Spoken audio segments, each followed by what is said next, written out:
But we have 1 Kings chapter 5. Now Solomon is focusing his efforts now on the temple that David wasn't allowed to build. Now that doesn't mean David wasn't allowed to gather material. So part of the story of King David we didn't hear in the scriptures was that he gathered material. He was pulling resources together to prepare for building the temple. And then Solomon's now commissioned to build it. So we're going to learn more about this today. So verse 1, and Hiram, king of Tyre, sent his servants unto Solomon, for he had heard that they had anointed him king in the room of his father, for Hiram was ever a lover of David. So Hiram is a king of Tyre. It's another neighboring nation, basically. He is friends with David. They were worked together. They were, the two kingdoms were friendly with each other. So Hiram wants to make sure he still establishes this opportunity with Solomon also. In fact, it's interesting, in the book, Great People of the Bible, it talks about this a little bit. He says, Solomon had depended on the skill of Hiram's Phoenician architects and laborers, as well as precious Lebanon cedar, to construct the most impressive buildings in Jerusalem, the temple and the royal buildings for government. From almost the beginning of Solomon's reign, Hiram supplied Solomon with all the timber of cedar and cypress that he desired, while Solomon gave Hiram 20,000 cores or 125,000 bushels of wheat as food for his household, and 20,000 cores or over 1 million gallons of beaten oil. Solomon gave this to Hiram year by year on an installment plan. So there was a barter system that went on. So they didn't have a fiat currency like we have today. Basically, their currency actually had intrinsic value in the gold and silver coins, but they also oftentimes would trade for services. So like in this instance, wheat and oil, which Hiram could use to keep his people fed, help take care of his armies, help make sure that his people were well taken care of, so they would stay with him. And then Solomon, of course, got labor and got supplies to build one of the greatest buildings ever built in the ancient world. Verse 2, and Solomon sent to Hiram, saying, Thou knowest how that David my father could not build an house unto the name of the Lord his God for the wars which were about him on every side, until the Lord put them under the soles of his feet. But now the Lord my God hath given me rest on every side, so that there is neither adversary nor evil occurrent.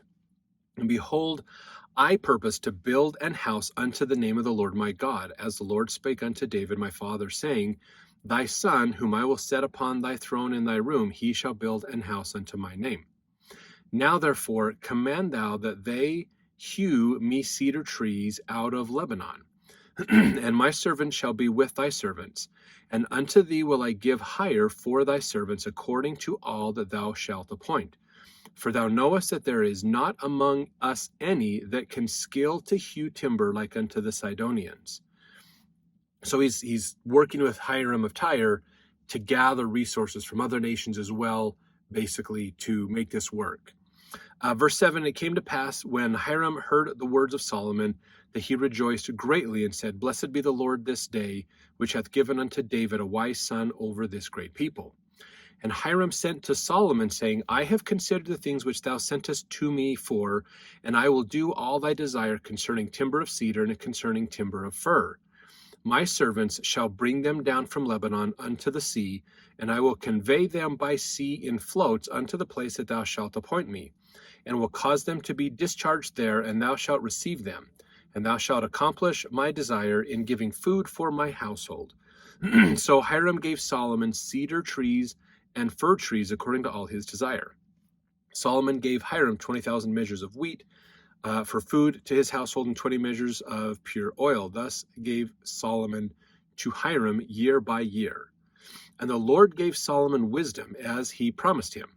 And there was peace between Hiram and Solomon, and they two made a league together. And King Solomon raised a levy out of all Israel, and the levy was 30,000 men. So this is pulling together people saying, we need workers, we need helpers to pull this project off. And so he pulled together a bunch of people, kind of like a tax, if you will, that Solomon's doing here, basically saying, when he talks about raising a levy, he's basically saying, look, I need laborers to help out. So for being the beneficiary of being in my kingdom, you work one in so many days for me, and then you have the rest of the time to do your business or your family's farm or other things like that as well. Verse 14, and he sent them to Lebanon, 10,000 a month by courses. A month they were in Lebanon, 2 months at home. And Adoniram was over the levy. So he's talking about, so you serve 1 month, 1 out of every 3 months, basically. You leave home, you go to Lebanon, you're bringing all of this wood in. You're hauling it in, you're doing craftsmanship work on it, putting it together and helping to make this happen, basically. Verse 15, and Solomon had 70,010 that bear burdens and 80,000 hewers in the mountains. Beside the chief of Solomon's officers, which were over the work, 3,300, which rule over the people that wrought in the work. And the king commanded, and they brought great stones, costly stones, and hewed stones to lay the foundation of the house. And Solomon's builders and Hiram's builders did hew them, and the stone quarrers. So they prepared timber and stones to build the house. So even back then, they understood the idea of having a foundation that is going to be strong enough to hold the weight of everything above it, basically. So large stones to put it as a foundation. They have the trees and the timbers that they're hewing, and which means they're cutting them down. They're probably also shaving them, cutting them into logs that they need for the construction of the temple and the government buildings, basically. Now, it's interesting that we talk about this tax or levy that Solomon has put on them. If you go back, I think it's in 1 Samuel. Maybe it's the beginning of 2 Samuel. I'm trying to think off the top of my head. But if you remember when the people came to Samuel and says, we want a king. And he said, okay, here's some of the things that this king is going to do, basically, if you do this. And one is put heavy taxes on you. 1 out of every 3 months is quite a lot of work to do, if you think about that.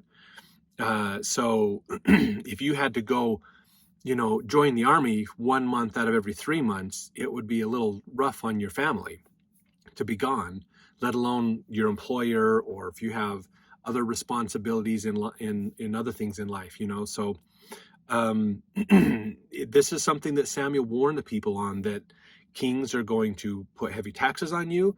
Kings are going to enrich themselves at your expense, and they're going to take your sons and send them to war. And that's pretty much what's been happening. Samuel's been quite vindicated in this. So let's jump to chapter 6 to learn more as King Solomon is undergoing these amazing architectural feats.